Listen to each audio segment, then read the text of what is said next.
Bab 022. Kayaknya lo beneran harus lapor polisi deh, Rin. Lo dipukulin orang, kan? Suami lo, kan? Celetuk Felix. Dwipa menoleh. Lo lihat suami dia tadi? Enggak sih, gue cuma nebak aja. Memang siapa lagi? Kata Felix. Mending pisah aja deh lo tuh sama suami lo. Daripada mati nanti dihajar mulu tiap hari. Sekarang masih mending lo cuma luka ringan, kalau besok dia nyiksa lo pakai senjata tajam gimana? Dwipa tak akan sangkal bagaimana Felix mengoceh. Untuk satu waktu, Felix itu kadang teman yang asal bunyi, tapi untuk waktu yang lain, apa yang dikatakan Felix itu berdasarkan hal yang memang benar adanya. Oh, mulutnya cukup pedas kalau bicara serius. Benar yang mukulin kamu itu suami kamu. Kata Dwipa memastikan. Ibu mertuaku, cicit Rinda. Mas Kevin mengusirku, aku ditalak.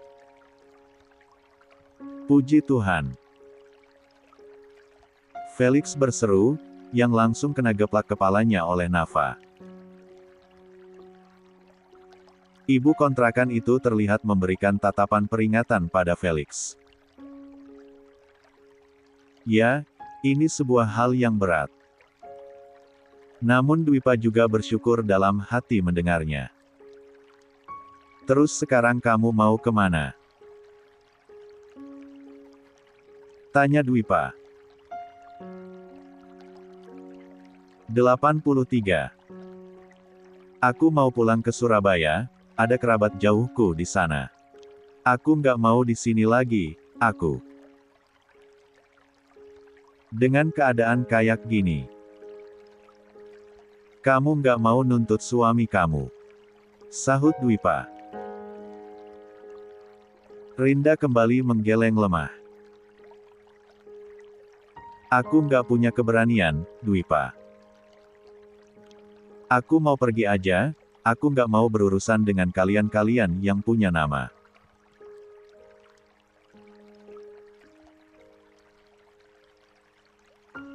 Orang kecil sepertiku, nggak sepantasnya bergaul dengan orang berada, tutur Rinda dengan bibir gemetar. Nduk, nggak gitu juga. Kamunya luka begini, harusnya kamu tuntut suami kamu itu atas tindak kekerasan. Nafa ikut bicara. Rinda menunduk, memilih untuk bungkam.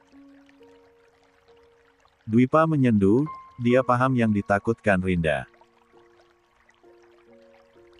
Keluarga suaminya itu keluarga orang berada, tidak mungkin Rinda yang hanya sendiri tak punya apa-apa bisa menuntut segala hukum atas apa yang diterimanya.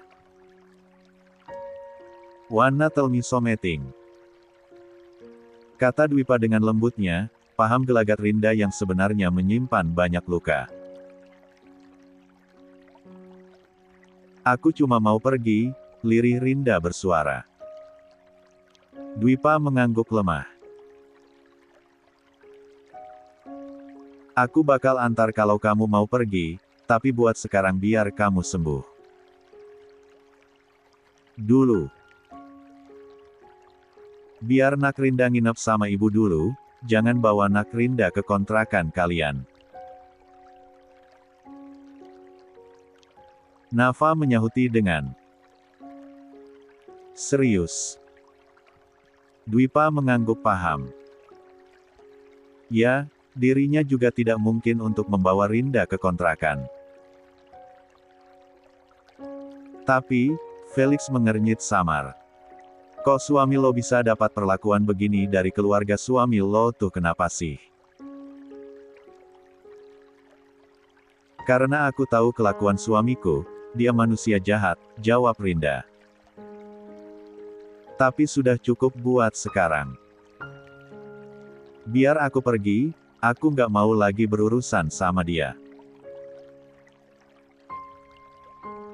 Terserah dia mau melakukan apa, aku nggak peduli lagi. Emang dia ngapain? Ngerampok. Bunuh orang. Felix, stop it.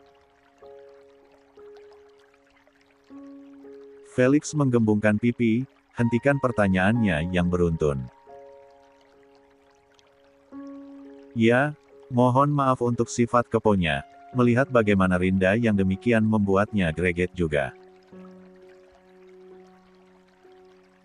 Sekarang kamu istirahat dulu, kalau memang mau pulang ke Surabaya, aku bakal antar. Asal kamunya sembuh dulu, oke? Kamu boleh cerita apapun nanti kalau sudah tenang. Rinda memandang Dwipa dengan sendu, nanar. Rinda tahu diri, sadar posisi, dia banyak menyusahkan. Bukan niatnya untuk jadi seperti ini. Pun juga tidak ada dalam sebuah wacana keinginan Rinda alami hidup yang demikian. Namun semesta kadang punya jalan sendiri untuk temukan alur kehidupan. Manusia yang hanya jadi pemeran memang bisa apa? Terima kasih, kata Rinda. Dan maaf.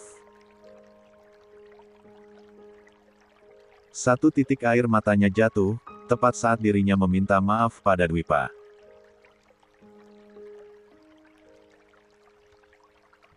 Si sulung lembayung itu tersenyum, tangannya kini terulur usap lembut jejak air mata Rinda. Istirahat. Udah nangisnya, kenapa masih aja sih? Haya juga tidak tahu kenapa masih belum bisa dirinya berhenti untuk menangis. Air matanya tak ingin berhenti. Sudah sejak tadi, sejak Dewa sadar, kemudian datang Yumna dan Taufik. Sekarang, tinggal dirinya sendiri karena Mita pamit pulang sebentar untuk mengambil baju, tapi Haya masih ada sisa-sisa isakannya. Persis anak kecil yang tak bisa tenang.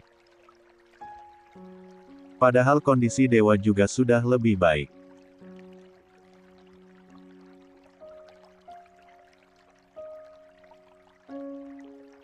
Si dosen sastra Dharmawangsa itu bahkan sudah bisa setengah duduk dengan menyender dengan dua bantal tertumpuk sekarang di tempat tidurnya. 84. Itu tadi kata dokter luka tusuknya nyakitin, kata Haya. Ya namanya luka tusuk ya sakit, sayang. Jawab Dewa pelan. Ya iya sih. Kenapa polisi lama banget sih nangkap orangnya? Siapa coba yang berani buat nusuk Mamas tuh? Dewa juga tak tahu. Keterangan sementara dari polisi, ada dugaan perampokan. Namun Dewa berikan penjelasan kalau tidak ada perampokan, murni memang ada yang sengaja menabraknya. Permintaan tolong yang disambut dengan tusukan tiba-tiba. Tidak ada barang berharga yang hilang pula, kecuali orang yang ngincar flash disk Mamas yang berani begitu. Iya, flash disk hitam yang jadi barang bukti yang sudah Dewa miliki tentang transaksi sabotase data itu sudah hilang. Tidak ada di jas yang Dewa kenakan, tidak ada pula di mobil yang sudah diamankan polisi. Memang apa isinya? Tanya Haya kini ikut pula penasaran. Jujur, tadi saat ada polisi yang datang untuk menemui Dewa dan meminta keterangan, Haya terlampau pusing. Obrolan antara mereka sama sekali tak bisa Haya cerna. Entah bahasa yang terlalu tinggi, atau bahasan yang terlalu berat, Haya sama sekali tak paham. Bukti ada orang yang curang di Dharma Wangsa, jawab dewa singkat. Mamas cuma berharap ini nggak menimpa orang lain. Semoga polisi cepat menangkap pelaku.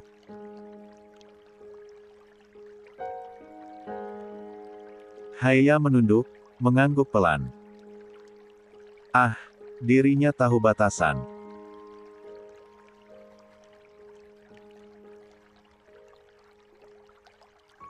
Tidak pernah membahas tentang apapun itu jika menyangkut pekerjaan sang suami jika dewa tak dulu bercerita. Maaf ya, oleh-olehnya nggak jadi, kata dewa dengan tangan kirinya terulur, angkat lembut dagu Haya untuk memandangnya. Haya berdecak pelan.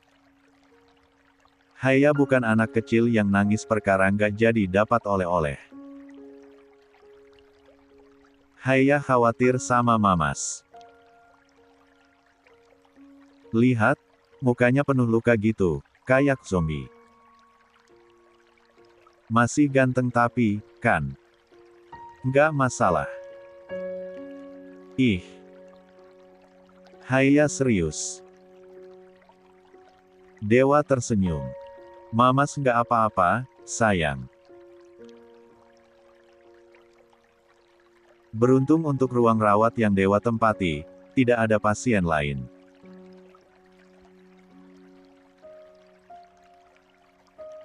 Tadi masih ada satu pasien, tapi karena keadaannya sudah lebih baik, diizinkan untuk pulang. Jadi tak masalah Haya tadi menangis terseduh, ataupun berseru. Wanahag. Tawar dewa. Mamas lagi sakit, takut nanti nggak sembuh-sembuh lukanya.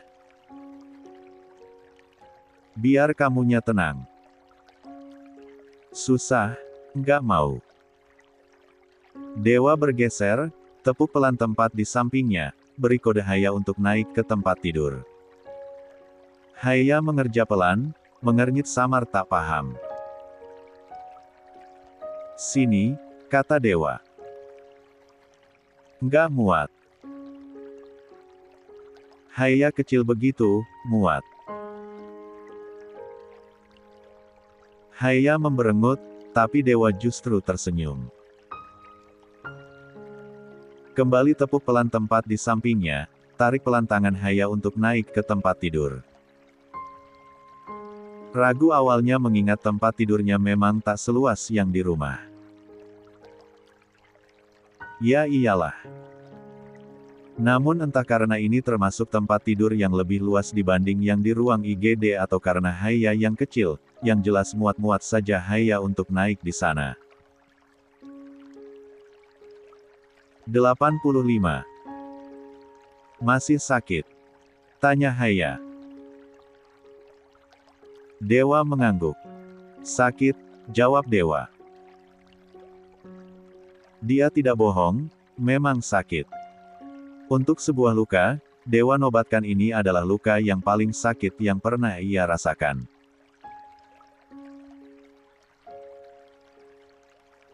Untuk perihal sakit hati, coba ditepis dulu, karena memang yang tengah dibahas adalah luka fisik. Orang yang nusuk Mamas harus dapat hukuman, harus berat. Ini percobaan pembunuhan. Sumpah, Haya nggak bakalan maafin orang itu, desis Haya serius. Matanya yang serupa kucing itu mengerling, tanda dirinya serius setengah marah. Emosinya cukup buruk untuk memaafkan orang.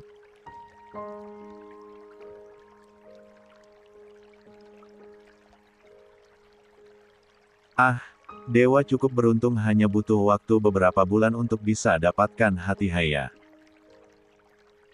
Semoga cepat ketahuan, Haya nggak suka ada orang jahat bebas. Dia harus dihukum, imbuh Haya. Kita lihat dulu alasannya apa, sayang.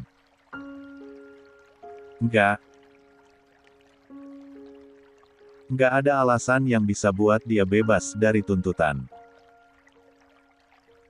Mamas jangan terlalu baik jadi orang. Dewa mengangguk lemah, Rengku Hayakini dalam pelukannya.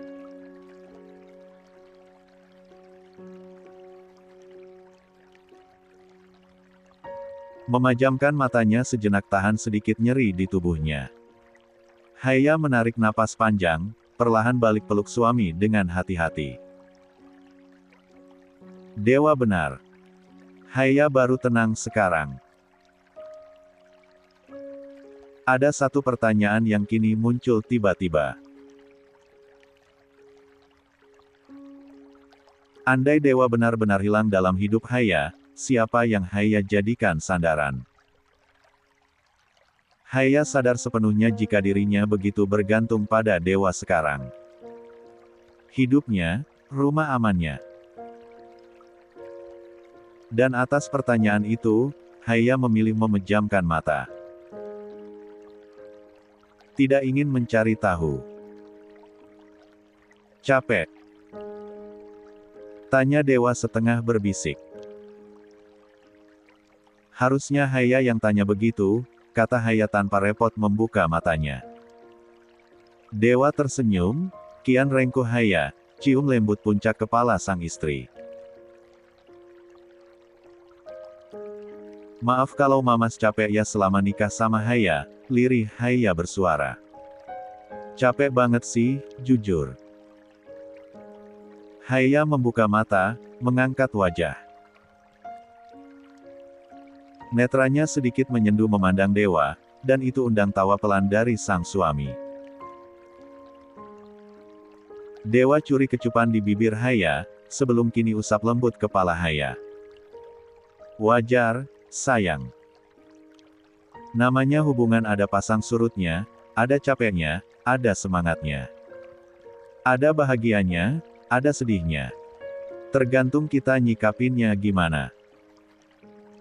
Sekarang Haya udah terima Mamas, itu udah lebih dari cukup. Tapi, tugas Haya menerima, untuk buat Haya bahagia, itu tugas Mamas seumur hidup. Haya menggeleng tak terima. Keningnya berkerut samar.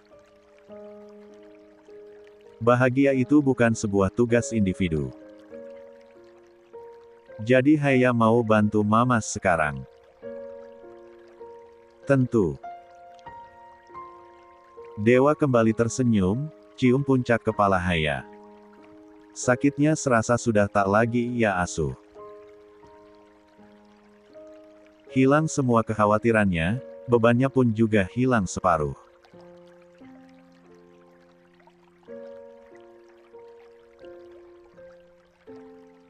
Hadirnya Haya, membuat Dewa kini yakin untuk berikan hatinya secara utuh. I love you, kata Haya kemudian tersenyum. 86. Tak ada lagi gengsi untuk katakan itu. Pun Dewa juga akan senang hati katakan balasan. I love you too. Sebelum bibir tipis yang tersenyum itu Dewa kembali kecup. Tak berani pagut, karena kepalanya masih pening, tubuhnya masih lemas. Meski tak ada beda juga, karena Dewa kecup berulang. Permisi. Wah. Dan suara itu cukup menginterupsi keduanya. Di sana ada perawat yang baru membuka pintu ruang Arwat, diikuti Maeda dan David. David mengerjap pelan, tangannya terulur menutup mata Maeda yang jelas langsung digeplak oleh si ketua BEM Dharma Wangsa. Haya turun dari tempat tidur, wajahnya sedikit memerah, menunduk. Sedang Dewa. Oh, dirinya berdehem pelan, bersikap tenang. Si paling bisa untuk menutupi segalanya dengan sikap tenangnya memang. Selamat malam, Pak Dewa, sapa Maeda kikuk.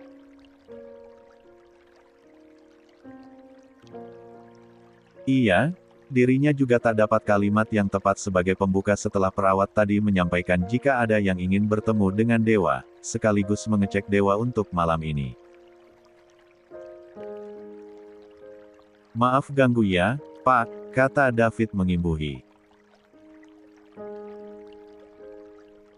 Maeda menoleh cepat, berikan ekspresi untuk diam. David tersenyum segan, garuk pelan tengkuk kepalanya yang tak gatal. Sama seperti Maeda. Dia juga tak punya kalimat sebagai pembuka yang nyaman. Bagaimana keadaannya, Pak? Tanya Maeda kini, hilangkan canggung.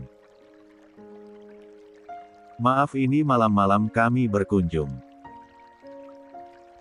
Alhamdulillah sudah lebih baik, jawab dewa. Tadi ada Pak Firdo juga yang sudah kesini dan guru besar. Yohanes. Ah, syukurlah, kata Maeda.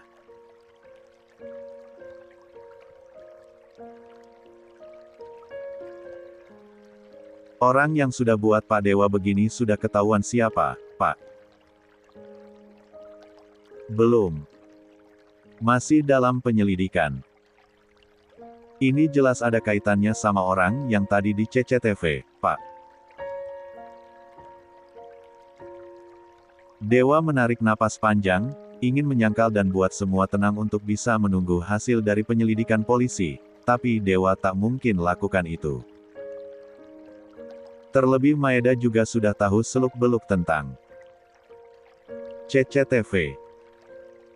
Sepertinya begitu, flash disk CCTV itu hilang, kata Dewa. CCTV juga sudah dipotong, staf kampus bilang kalau nggak ada CCTV di tanggal itu. Ada perbaikan sistem katanya, dan penyimpanan mereka udah nggak ada. Dewa memandang Maeda dengan serius. Kan jelas itu tadi ada CCTV-nya. Maka dari itu, Pak, jelas banget sabotasenya. Haya hanya diam, dia tidak paham apa yang tengah dibicarakan suaminya dengan dua anggota inti BEM Dharma Wangsa. Semua seputar barang bukti, yang Haya tidak tahu tentang apa. Tapi saya sudah amankan semuanya, kata Maeda. Dan saya juga sudah tahu siapa orang yang sabotase CCTV dan hilangkan rekamannya. Siapa? Bu Salsa. David menutup mulutnya sendiri. Jujur, dirinya belum sepenuhnya connect sebenarnya sejak tadi.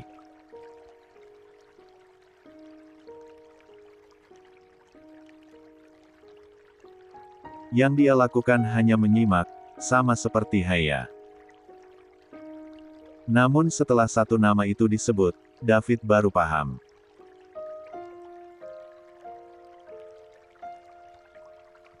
"87. Jadi ada kemungkinan orang yang nyalahin Pak Dewa itu Bu Salsa juga dong," sahut David kini bersuara. Kali ini Dewa menggeleng lemah. Bukan. Dia nggak punya power sebesar itu. 1. Jadi, bagaimana, Pak? Tanya David pada Dewa. Kita tunggu pihak kepolisian untuk selidiki lebih lanjut siapa orang yang menabrak, jawab Dewa. Kenapa nggak langsung aja sih? Harus banget nunggu-nunggu. Orang jahat kalau dibiarin bebas bakalan memperbesar kemungkinan perbuatan jahat lagi. Tapi kayaknya memang ada orang dalam. Lagi pula, kalau dipikir-pikir, Bu Salsa tuh bukan orang yang gimana ya. Maksudnya, kayaknya dia cuma jadi kaki tangan doang, tutur Maeda. David menggembungkan pipi, mengangguk pelan tanda paham dengan apa yang Maeda pikirkan. Haya masih diam, kendati kini mulai paham apa yang tengah dibicarakan Ketua dan Wakil Jenderal BEM Dharmawangsa ini pada sang suami. Persetan dengan ranahnya yang bukan orang BEM, nyatanya urusan ini juga menyangkut suaminya. Ini bukan perkara Haya yang ikut campur di diskusi anggota BEM, ini tentang Haya yang juga tak terima suaminya jadi korban orang yang serakah. Kalau dilihat, dia nggak mungkin segila itu buat bayar orang, kan? Gumam Maeda kemudian tunjukkan ponselnya, perlihatkan video salinan CCTV yang katanya tidak bisa diakses itu. David mengedikkan bahu. Untuk urusan duga-menduga, David tak bisa mengandalkan dirinya. David itu cukup payah untuk mengira-ngira, jadi si Wakil Jenderal BEM Dharmawangsa lebih memilih untuk tetap di jalur yang Maeda buka. Greget gue. Seru David tiba-tiba. Udahlah, kita kasih aja videonya sekarang. Pak Dewa udah begitu, kita mau nunggu apa lagi? Iya sih, tapi... Sare aja ke sosial media Dharmawangsa. Biar pada tahu kalau ada tikus di kampus kita. Itu Haya yang bersuara. Istri Sankara Mahadewa itu tunjukkan keseriusannya sekarang. Kendati masih ada sisa jejak-jejak air mata, tapi netranya terlihat serius pandang dua kakak tingkatnya. Dek, tegur Dewa pelan, menggeleng lemah saat Haya menoleh padanya. Mamas mau nunggu apa lagi? Yang namanya kejahatan itu harus segera dapat balasan. Mungkin sekarang Mamas, besok lagi siapa? Ujar Haya dengan serius.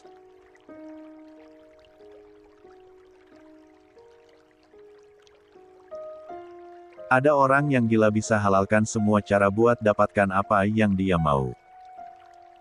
Iya, tapi kita harus ikuti juga keterangan polisi. Kita tinggal nunggu aja, jangan langsung sare sembarangan. Masih ada kemungkinan-kemungkinan lain, sayang. David mengerutkan hidung, Maeda hanya mengerjap pelan. Baiklah. Mereka di sini memang tujuannya untuk menjenguk serta membicarakan hal penting ini pada Dewa. Namun, cukup tak menyangka jika harus dengarkan panggilan-panggilan yang sungguh demi apapun, mereka tak pernah dengar sebelumnya antara Dewa dan Haya. Mamas udah luka begini, Haya nggak mau ada kejadian buruk lagi. Sudah cukup, kata Haya. Mamas nggak apa-apa, sayang. Kita tinggal nunggu investigasi polisi aja, percayakan sama orang-orang berwajib, ujar Dewa. Terus bukti itu gimana? Mamas bakal simpan lagi. Gimana kalau orang jahat itu bakal datang dan rebut itu lagi? Mending sekarang langsung aja kasih ke pihak berwajib, kasih tahu guru besar dan rektor. Dengan begitu itu orang bakalan ditangkap diperiksa. Dewa diam. Kepalanya baru mendapat benturan, dan sekarang dipaksa untuk memikirkan yang cukup berat. Sungguh, bertahun-tahun dirinya menjadi dosen, dia tidak pernah menyangka untuk terlibat dengan hal gila. 2. Macam ini. Haya benar, Pak. Kita nggak bisa lebih lama lagi simpan barang bukti, ada banyak kemungkinan buruk kalau kita nggak segera berikan ke pihak berwajib. Kita juga nggak bisa tambahin bukti, mengingat perihal CCTV aja segini dampaknya. Apalagi kalau kita coba berbuat lebih. Tutur David.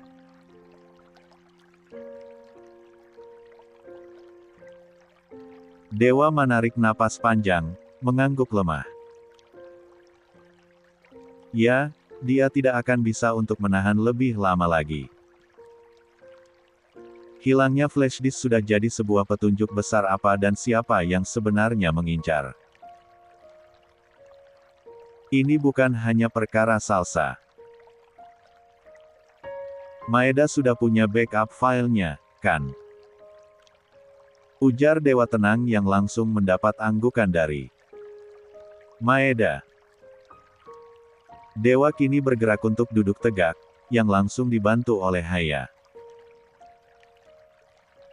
Kendati masih meringis sakit karena perutnya yang menerima luka tusuk, pun juga luka-luka yang masih segar, Dewa paksakan untuk duduk.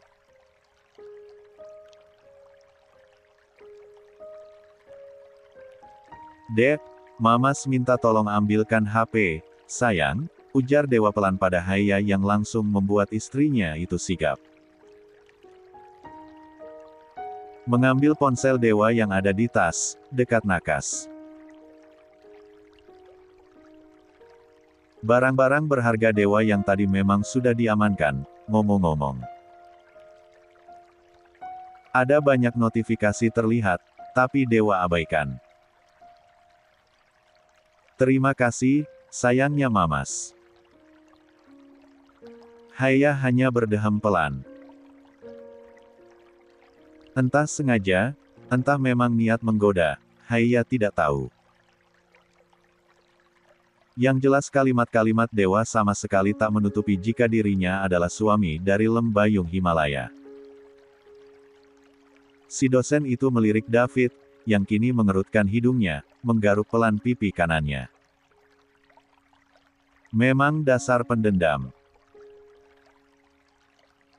Kalau di-share di sosial media, kayaknya bakalan rame juga, Pak. Kita bisa kayak cendekia yang dapat dukungan publik atas ketidakadilan yang menimpa mahasiswi mereka, sampai mereka bisa demo dan copot paksa rektor dan dosen problematik mereka, ujar Maeda. Ah, iya. Kayaknya seru juga kalau kita adakan demo buat nuntut Bu Salsa, sahut David.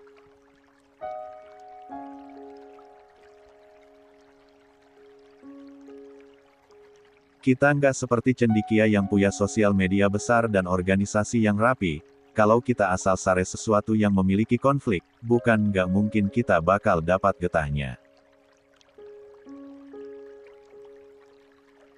Tolong, jangan gegabah untuk hadapi apapun, tutur Dewa dengan senyuman memandang dua anak bimbingannya. Dewa mengangguk pelan. Mungkin bakal terlihat keren segala macam orasi itu. Cendekia memang kampus yang hebat, organisasinya rapi, BEM-nya luar biasa. Cuma kalau kita asal ikut tanpa tahu apa yang kita hadapi, bukan nggak mungkin itu bakal membunuh kita. Maeda menggembungkan pipi. Benar, mereka tidak memiliki sebuah organisasi yang rapi.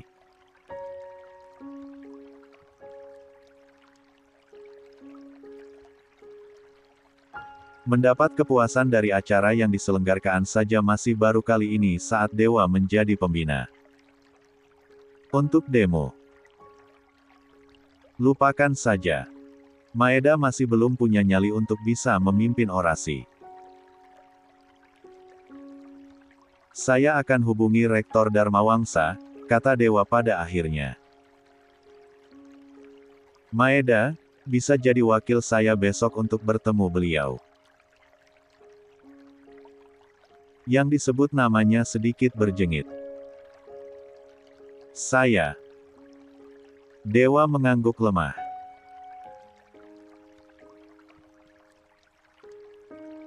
Ketua BEM harus siap dengan segala permasalahan, kan? Ini waktunya kamu bergerak jadi pimpinan. Maeda gelagapan.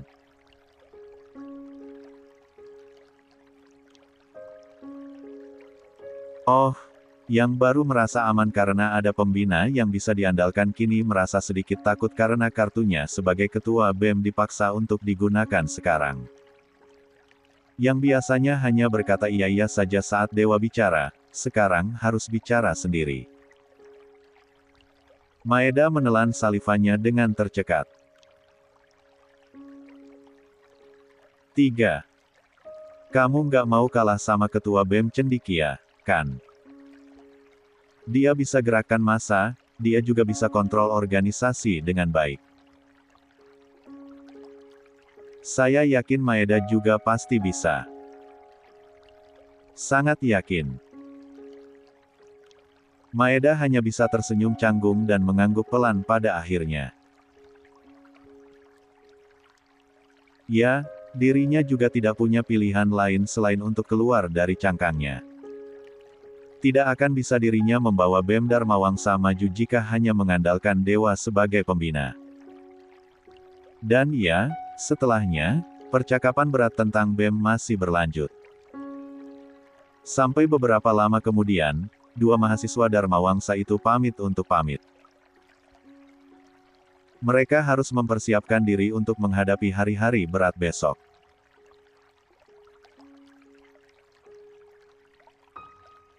Maeda masih memiliki tugas menghadap rektor, David masih ada tugas untuk ambil alih pimpinan Maeda terkait Basar. Gue dulu kenapa masuk BEM ya? Gue nggak pernah ngira gue bakal ribet-ribet begini, kata David setelah mereka keluar dari rumah sakit. Yang memiliki tugas berat menarik napas panjang. Ya, memang ada organisasi yang nggak ribet. Tanya Maeda. Dulu pas Bu Salsa yang pegang, BEM nggak ada kerjaan tuh. Pas Pak Dewa yang pegang, kita jadi sibuk terus, jadi lo mau punya atasan yang bikin lo diam dan terus bego, atau bikin lo bisa kerja. David mendengkus kesal.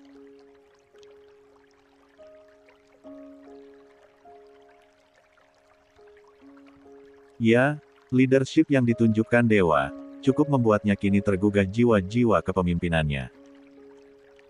Ada sebuah titik yang hadir saat ada pembicaraan koordinasi apik soal organisasi. Nggak ngangka kalau kita bakal di era ini, kata Maeda. Era apa? Berjuang buat bersuara.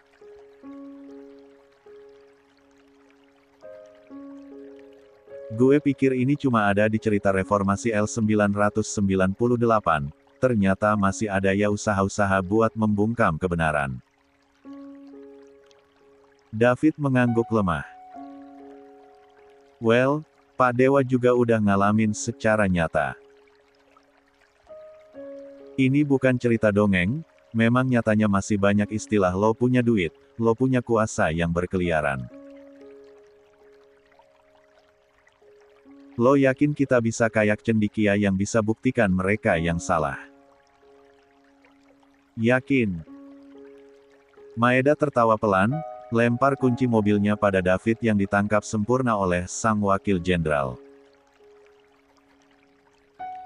Lo tahu, kata David memainkan kunci mobil Maeda.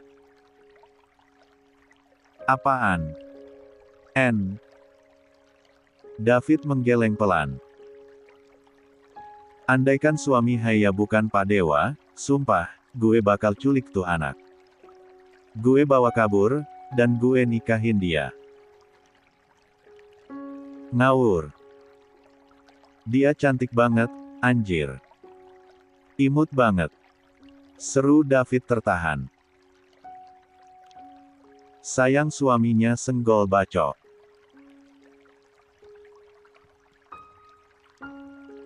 Dan Maeda hanya tertawa menanggapi curhatan temannya yang sialnya sudah berkali-kali mendapat teguran dari dewa. Apa mau dikata? Setiap orang mungkin punya cinta, tapi belum tentu bisa miliki orang yang dicinta. Hari berganti.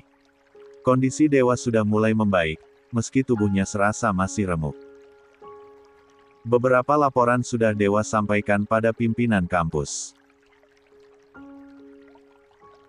Ada banyak yang menanyakan kabar, dan dewa sudah jawab dengan apa adanya. Ada kabar juga dari kantor polisi jika nanti akan ada pemeriksaan lanjutan terkait bukti yang dewa kirimkan.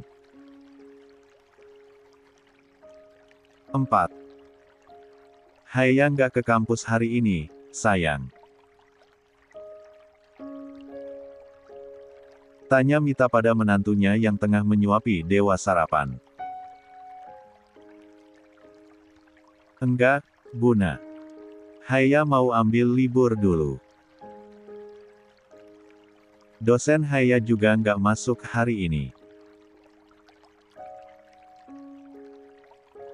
Dewa terbatuk pelan yang langsung membuat Haya kini ambilkan segelas air minum untuk suaminya. Oh, perkara dosen yang tidak masuk. Itu memang dewa yang harusnya mengisi kelas Haya hari ini. Mita tersenyum.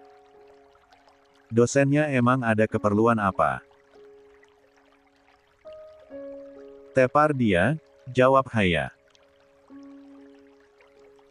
Mita tertawa pelan, usak rambut menantunya yang kadang celetukannya itu membuat gemas. Mita tahu sepenuhnya dosen yang dimaksud, dan dewa hanya bisa menarik napas panjang atas ucapan Haya. Memang tepar kok. Haya tidak salah. Kasihan banget dosennya tepar, udah dijenguk.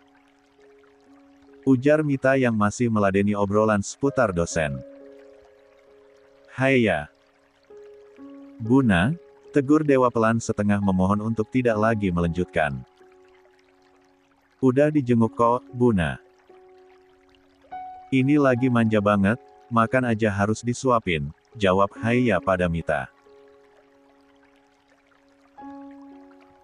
Dewa berdecak pelan, sukses buat istrinya kini tertawa. Ah, biar pembicaraan soal dosen itu berlanjut. Dewa cukup senang dengan Haya yang bisa tertawa hari ini.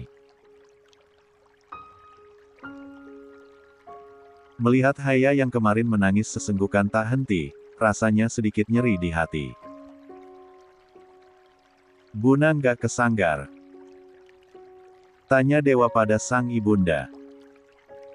Nanti agak siangan, Buna mau bicara dulu sama dokter yang nanganin kamu.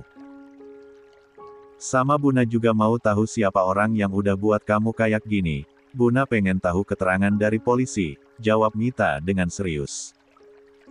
Udah jelas, kan? Bu Salsa. Salsa, Mita menggantungkan ucapannya, memandang Dewa. Dewa masih belum yakin dia yang nyuruh orang, tapi untuk orang yang curang di Dharma Wangsa, itu memang dia. Mita menghela napas panjang. Kalau memang jadi dosen buat kamu dalam bahaya, lebih baik berhenti. Buna nggak mau kamu kenapa-napa, Dewa. Buna, Dewa masih hidup. Nyawa Dewa itu banyak, nggak mungkin Dewa bakal mati kalau cuma. Ngomongnya jangan ngawur kamu itu. Seru Mita dengan serius. Dewa terdiam, tak berani untuk melanjutkan kalimat yang sebenarnya hanya berniat untuk bercanda itu. Namun ya, naluri seorang ibu.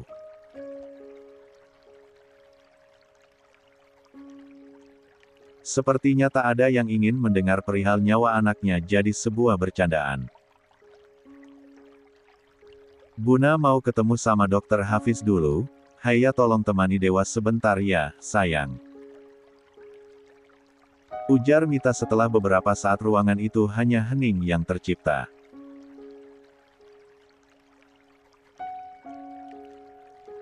Iya, Buna. Dan setelahnya, wanita hebat itu melangkah untuk keluar dari ruang rawat anak semata wayangnya. Ada sedikit sendu yang terlihat sebelum Mita benar-benar keluar dari ruang rawat tersebut, bahkan sedikit desir bersalah juga dari Dewa karena sudah bercanda. Ngomongnya yang baik, jangan bercanda kayak gitu. Buna cuma punya mamas, ujar Haya lembut, menyita atensi dari Dewa. Mamas cuma bercanda, Dek. Buna kemarin tuh sedih banget tahu. Mungkin yang nangis sesenggukan itu Haya, tapi hati Buna lihat. 5. Mamas luka juga jelas sama hancurnya.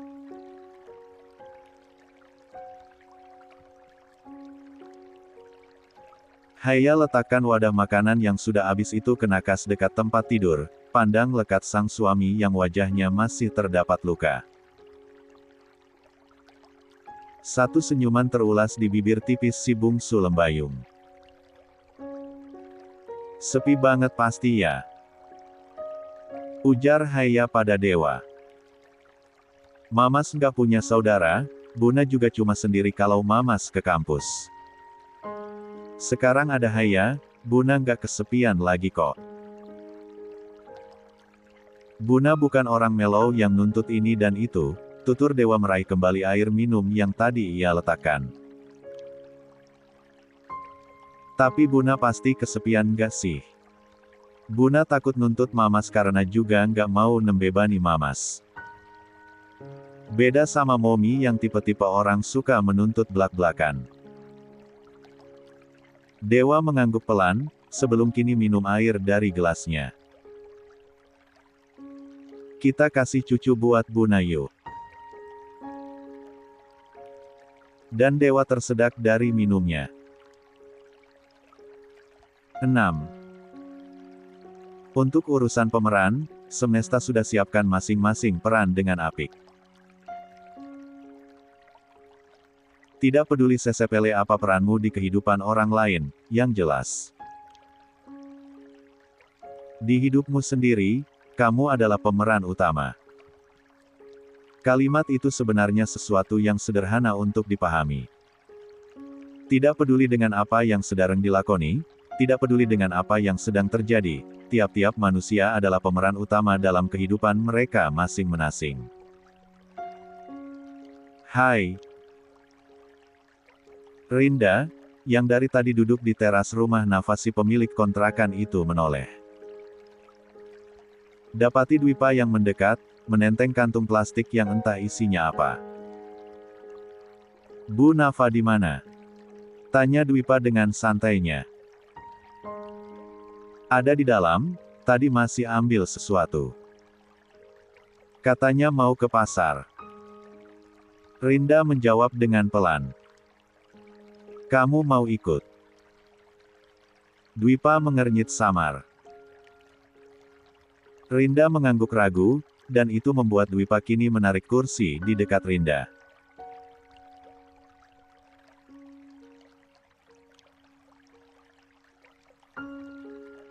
Keadaan kamu masih kayak gini, jangan ikut ke pasar dulu. Nggak ikut ke pasar kok, Mas Dwipa. Mbak Rinda nanti biar ibu antar ke puskesmas, tadi subuh badannya panas banget soalnya. Itu sahutan dari Nafa yang baru saja keluar dari rumah. Khas ibu-ibu yang memang kesibukan hari-harinya ke pasar, belanja sayuran dan selalu perhatian dengan apa yang terjadi dengan anak-anaknya. Dwipa mengernyit samar, sentuh kening Rinda yang membuat perempuan manis itu sedikit menjauh. Kita ke rumah sakit aja, aku antar, kata Dwipa. Rinda menggeleng lemah. Enggak perlu. Love. Aku baik-baik aja, Dwipa. Tolong, jangan buat aku berhutang lebih banyak.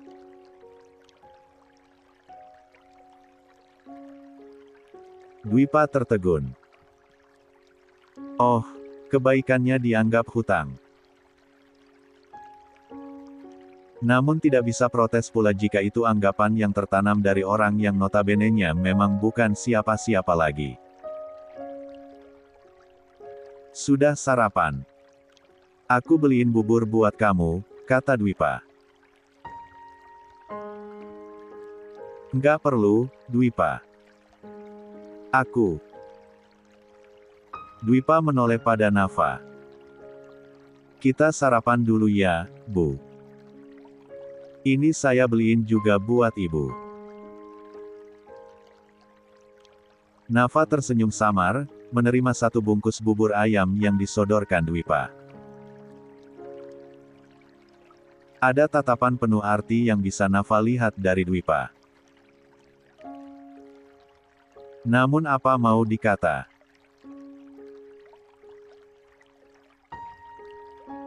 Nafa juga tidak punya nyali sebesar itu untuk ikut campur lebih dalam, atau bertanya tentang mereka lebih jauh. Boleh, kebetulan ibu memang sekalian ke depan buat nyari sarapan. Mbak Rinda, sarapan dulu aja ya, ujar Nafa. Dan ya, sepertinya Mas Dwipa juga pengen ngobrol sebentar. Rinda hendak menyangkal, tapi Nafa lebih menarik langkah untuk memasuki rumah. Ada desir aneh yang terasa, ada ketidaknyamanan yang tercipta. Rinda yang begitu membatasi diri bukan hal yang aneh untuk Dwipa yang mulai terbiasa. Ayo, sarapan dulu, kata Dwipa. Kapan kamu bakal berhenti? Tanya Rinda pelan. Berhenti apa? 7. Dwipa, aku minta maaf kalau selama ini aku cuma bisa jadi beban kamu. Aku juga pengen pergi jauh, biar kamu nggak ada lagi keganggu sama aku. Aku menolong teman, nggak ada salahnya, kan? Kita ini teman. Teman. Iya, teman. Status mereka memang hanya teman. Dwipa katakan itu dengan santai tanpa ada niatan memandang Rinda. Si sulung lembayung itu masih sibuk membuka bubur ayam yang dibawanya. Menyodorkannya pada Rinda. Nggak pakai daun bawang, kata Dwipa kemudian tersenyum. Terima kasih, lirih Rinda. Akan aku ganti secepatnya. Dwipa tak menimpali, hanya diam memandang Rinda yang kini menunduk dengan ragu menerima. Perempuan itu terlihat sendu.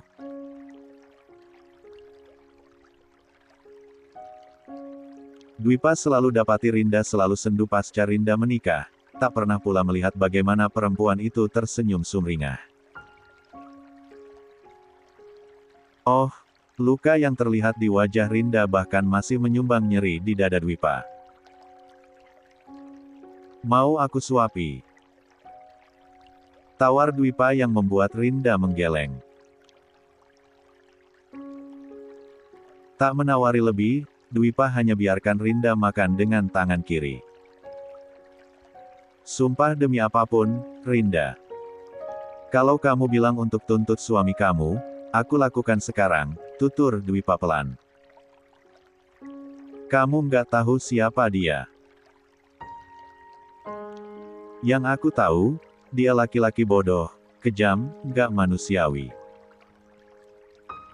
Harus ada hukuman buat dia karena udah lakukan hal begini ke istrinya. Aku nggak mau berurusan lagi sama dia. Dwipa tersenyum miring. Iya, memang harusnya nggak perlu. Tinggal nunggu surat cerai, kan? Rinda menoleh, kedua netranya bersirobok dengan netra serupa kucing milik Dwipa. Ada nyeri di hati.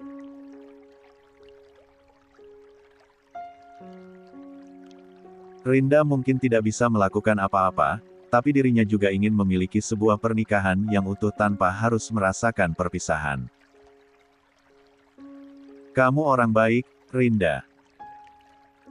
Kamu pantas buat dapat suami yang lebih baik, minimal nggak bikin kamu luka, ujar Dwipa.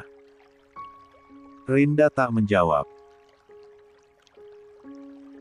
Dirinya kembali makan bubur ayam yang dibawakan Dwipa, memilih menyibukkan diri kendati matanya kini sedikit memanas dan merembang.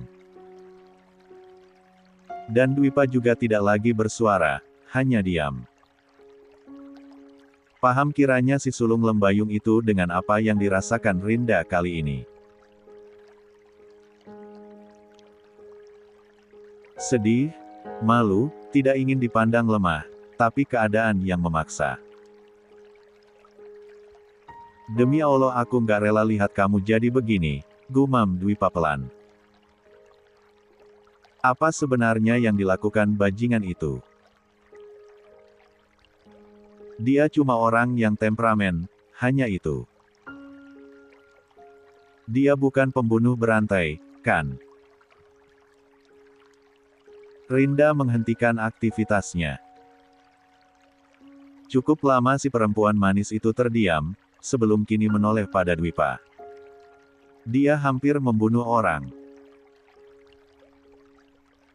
Seharusnya Haya tahu, menikah dengan Sankara Mahadewa itu penuh risiko.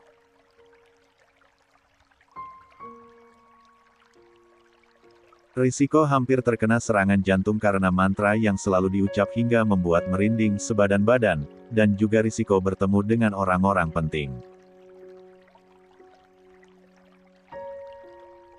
1 jam lalu, ada rektor kampus, wakil dekan hingga guru besar yang 8. Datang untuk menjenguk suaminya. Ya, Haya yang satu-satunya orang menemani sang suami juga mau tak mau menemui mereka juga. Mita baru saja berangkat ke sanggar saat ada tamu penting. Berpesan jika dirinya tak akan lama, Darren akan segera kembali ke rumah sakit.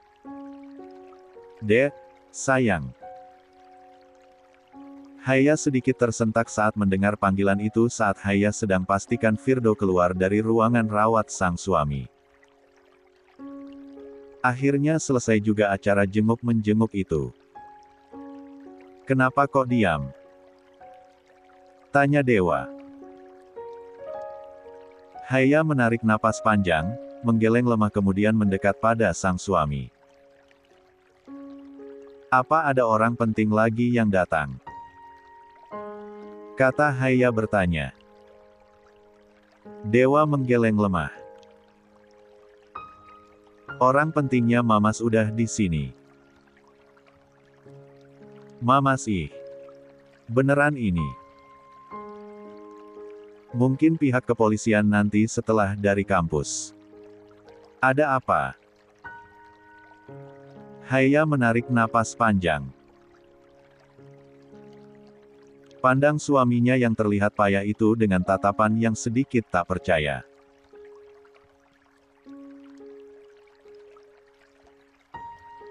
Kok bisa, orang yang dulunya begitu Haya benci ternyata menyimpan segudang karismatik yang bahkan tak bisa berkurang meski Dewa tengah babak belur begitu. Kayaknya Haya tahu kenapa Bu Salsa lakuin ini semua, kata Haya tiba-tiba. Kenapa? Kayaknya dia itu penganut kalimat kalau aku nggak bisa miliki kamu, maka orang lain juga nggak boleh, gitu nggak sih?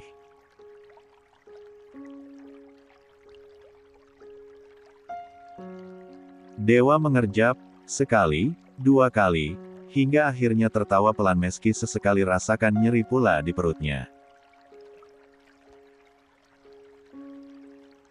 Tangannya kini terulu, menarik Haya untuk lebih dekat padanya. Anak kecil nggak usah ngomongin hal kayak gitu, kata Dewa. Haya bukan anak kecil. Haya udah nikah. Tolong ya, Pak, jangan bilang anak kecil lagi. Ya udah, anak besar. Konsepnya nggak gitu. Random. Dewa kembali tertawa dengan obrolan mereka yang ngalor ngidul.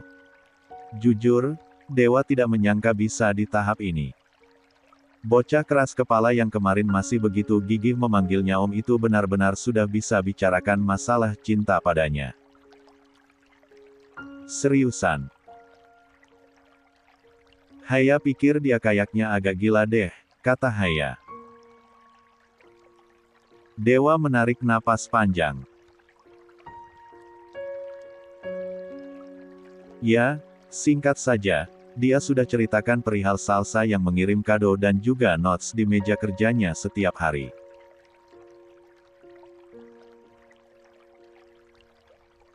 Pun juga menceritakan jika Salsa pula adalah orang yang menjadi alasan dirinya dan Kiran tak segera menikah. Manipulatifnya luar biasa.